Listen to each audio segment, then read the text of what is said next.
যুক্তরাজ্যে ৩৬০টি বাড়ি সহ যুক্তরাষ্ট্র দুবাইয়ে সাবেক ভূমিমন্ত্রী সাইফুজ্জামানের প্রায় ৮,০০০ কোটি টাকার সম্পত্তি। দেশসেরা ২ বিশ্ববিদ্যালয়ের পিটিএ হত্যা ঘটনায় প্রশ্ন তুললেন জয়। পিটিএ হত্যার ঘটনায় কোনো রকম মব জাস্টিস গ্রহণ করা হবে না, তাৎক্ষণিক ব্যবস্থা নিব বললেন আইন উপদেষ্টা। ব্যাংক লুটকারীদের দেশে ফিরিয়ে এনে বিচার করতে হবে বললেন মির্জা ফখরুল। সাবেক পরিকল্পনা মন্ত্রী এম.এ. মান্নান গ্রেপ্তার। আসসালামু আলাইকুম দর্শক, আমাদের হাতে থাকা সর্বশেষ সংবাদে আপনাদের স্বাগত। এতক্ষণ শুনছিলেন সংবাদ শিরোনাম, এবারে থাকছে বিস্তারিত। দেশ সেরা ২ বিশ্ববিদ্যালয় পিটিএ হত্যার ঘটনায় প্রশ্ন তুললেন জয়। ঢাকা বিশ্ববিদ্যালয় ও জাহাঙ্গীরনগর বিশ্ববিদ্যালয় দুজনকে পিটিএ হত্যার ঘটনায় জড়িতদের ছবি সামাজিক যোগাযোগ মাধ্যমে ঘুরে বেড়ানো কয়েকজনকে গ্রেপ্তার করা হয়েছে, সেই প্রশ্ন তুলেছেন আওয়ামী লীগ সভাপতি শেখ হাসিনার ছেলে সজীব ওয়াজেদ জয়। বৃহস্পতিবার ১৯ সেপ্টেম্বর রাতে ফেসবুকে নিজের ভেরিফাইড পেজে ওই ঘটনার একটি পোস্ট দিয়েছেন সজীব ওয়াজেদ জয়। পোস্টে তিনি লিখেন, দেশের সেরা ২টি বিশ্ববিদ্যালয়ে গত রাতে দুজনকে হত্যা করা হয়েছে। মানসিক ভারসাম্যহীন তোফাজ্জলকে হত্যা করা হয়েছে ঢাকা বিশ্ববিদ্যালয়। মেরে ফেলার আগে খুনিরা তাকে ভাত খাইয়েছে। আর আরেক সাবেক ছাত্রলীগ নেতা শামীম মোল্লাকে হত্যা করা হয়েছে জাহাঙ্গীরনগর বিশ্ববিদ্যালয়। যতদূর জানা গেছে তাকে প্রকাশ্যে ৩ দফায় মারা হয়। সবশেষ শিক্ষার্থীদের জন্য নিরাপদ জায়গা প্রক্টর অফিসের সামনে নিয়ে খুনিরা তাকে হত্যা করে। এ ঘটনায় প্রশ্ন ছুড়ে দিয়ে তিনি লিখেন, সকল খুনিদের ছবি ভিডিও সোশ্যাল মিডিয়ায় ঘুরে বেড়াচ্ছে। এদের কয়জনকে গ্রেপ্তার করা হয়েছে। বুধবার মধ্যরাতে ঢাকা বিশ্ববিদ্যালয় ফজলুল হক মুসলিম হলের সামনে চোর সন্দেহে তোফাজ্জল হোসেন নামে একজনকে পিটিয়ে হত্যা করেছে একদল শিক্ষার্থী। এ ঘটনায় শাহবাগ থানায় বিশ্ববিদ্যালয় প্রশাসন মামলা করেছে। শেষ খবর পাওয়া পর্যন্ত ৬ জনকে আটক করা হয়েছে। অপরদিকে জাহাঙ্গীরনগর বিশ্ববিদ্যালয় ছাত্রলীগের সাবেক সাংগঠনিক সম্পাদক শামীম আহমেদ গণপিটুনির শিকার হয়েছেন। পরে বুধবার ১৮ সেপ্টেম্বর রাতে হাসপাতালে চিকিৎসাধীন অবস্থায় মারা যান তিনি।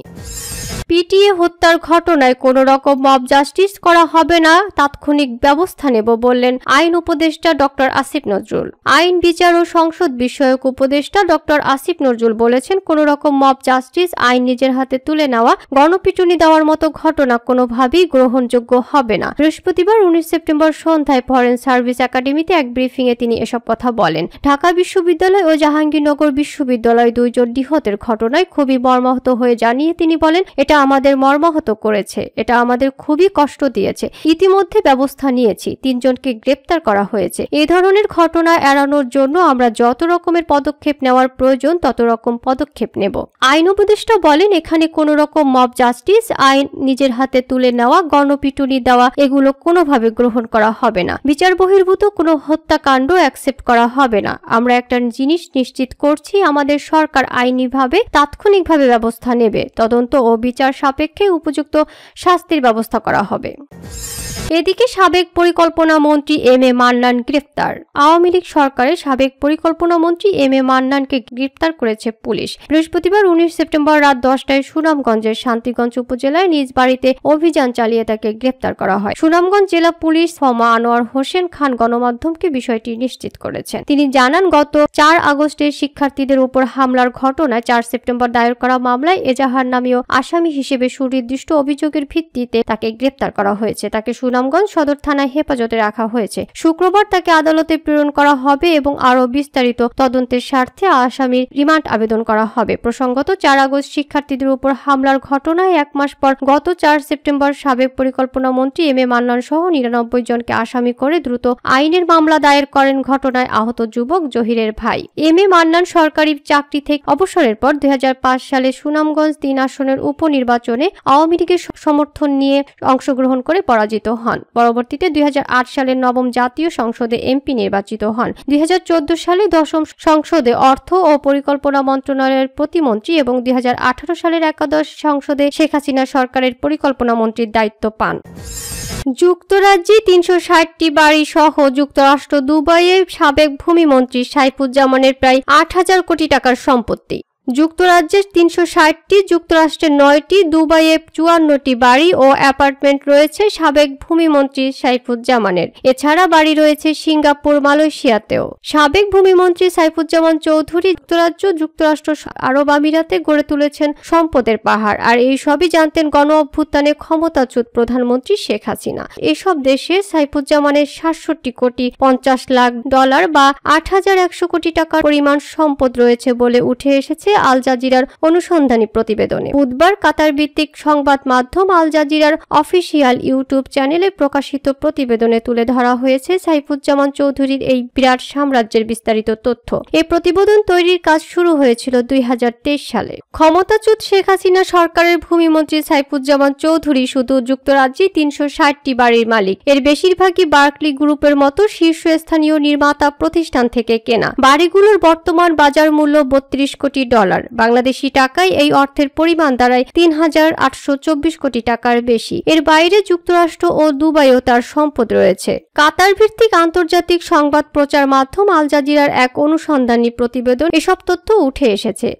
বুধবার 18 সেপ্টেম্বর রাতে দ্য মিনিস্টার্স মিলিয়ন্স শিরোনামের অনুসন্ধানী প্রতিবেদনটি প্রকাশ করেছে আল জাজিরা। অনুসন্ধান করেছে আল জাজিরার অনুসন্ধানী দল আই ইউনিট। প্রতিবেদনে বলা হয়, সাবেক ভূমিমন্ত্রী সাইফুজ্জামান লন্ডনের বাইরে 2020 সালের মধ্যে অন্তত 54টি সম্পদের মালিক হন। যুক্তরাষ্ট্র তার সম্পত্তি আছে, সেখানে তিনি 9টি বিলাসবহুল অ্যাপার্টমেন্ট কিনেছেন। এর মধ্যে 5টি ম্যানহাটন সহ নিউ ইয়র্কের প্রধান এলাকায় এবং 4টি নদীর ওপারে নিউ জার্সিতে। প্রতিবেদনে বলা হয়, সাইফুজ্জামান দেশের বাইরের এত পরিমাণ সম্পদ তার নির্বাচনী হলফনামা ও ট্যাক্স ফাইলে গোপন করেছেন।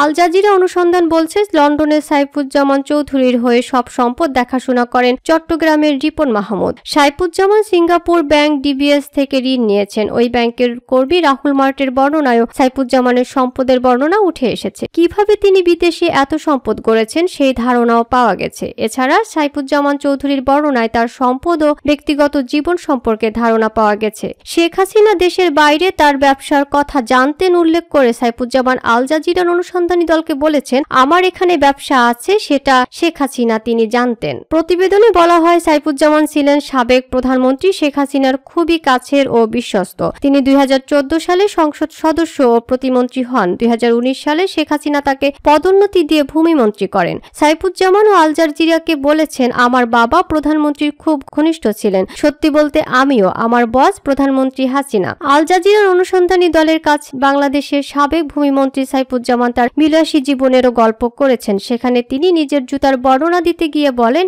এটা টেইলর মেডের জুতা। আমি হেয়ারড্রেসেও কাস্টমস মেড জুতা অর্ডার দিয়েছি। এটি তৈরি হতে 4 মাস সময় লাগে। আমি কিনেছি প্রতিটি 3000 পাউন্ডেরও বেশি দিয়ে। যুক্তরাজ্যে বাড়ি কেনার জন্য সাইফুজ্জামান বিভিন্ন কোম্পানি তৈরি করেছেন। 2016 সাল থেকে 2021 সালের মধ্যে তিনি দেশটিতে 265টি বাড়ি কিনেছিলেন। 2022 সালে তিনি কিনেছেন 89টি বাড়ি। সব মিলিয়ে যুক্তরাজ্যে তার বাড়ি রয়েছে 360টি, যার দাম 25 কোটি ডলার, বাংলাদেশি মুদ্রায় প্রায় 3000 কোটি টাকা। সাইফুজ্জামান 2014 সালে হাসিনা সরকারের ভূমি প্রতিমন্ত্রী এবং 2019 সালে ভূমিমন্ত্রীর দায়িত্ব পান। এ পদে তিনি ছিলেন 2024 সালের 11 জানুয়ারি পর্যন্ত। প্রতিবেদনে গোপন ক্যামেরায় ধারণ করা ভিডিওতে দেখা যায়, সাইফুজ্জামান চৌধুরী যুক্তরাজ্যে তার একটি বিলাসবহুল ও অত্যন্ত নিরাপত্তা বেষ্টিত 5তলা বাড়ি ঘুরিয়ে দেখাচ্ছেন ছদ্মবেশী অনুসন্ধানী সাংবাদিকদের।